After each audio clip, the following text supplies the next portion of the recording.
guys, ito may tanggap tayo isang Samsung. Ganito ang problema niya guys. Samsung 50. Model niya is Samsung UA50 RU7 100G. Ngayon ganito ang problema niya guys. Yung kalahati niya maliwanag, itong half niya is madilim na portion. Kaya sa mga ganitong klaseng panel, ang problema ng Samsung, kadalasan po ang panel nasa problema. Pag ganitong 1/3 or whatever 1/4 na screen madilim, ang problema nito ay sa side cup. Kaya ito, pinitas natin yung isang side cup dun sa pinakababa niya.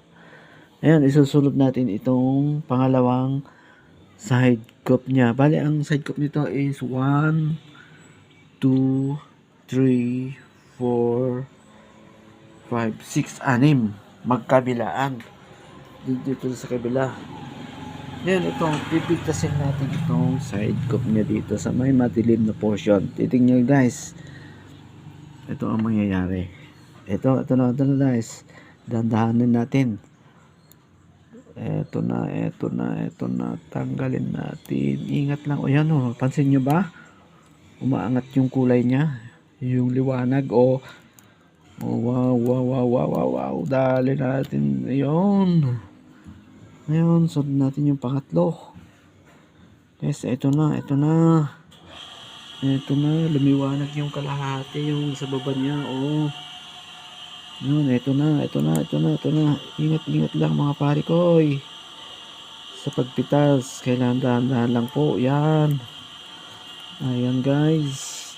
Ayan. Wow, success. Dito tayo sa pang-apat. Ayan na, success. Pang-lima guys, ito na.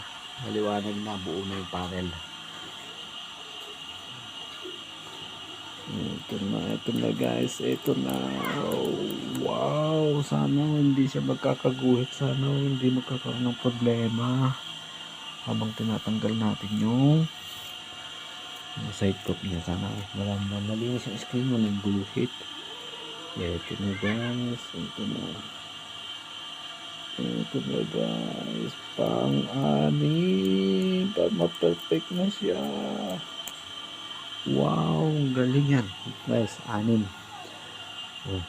na side cup yan.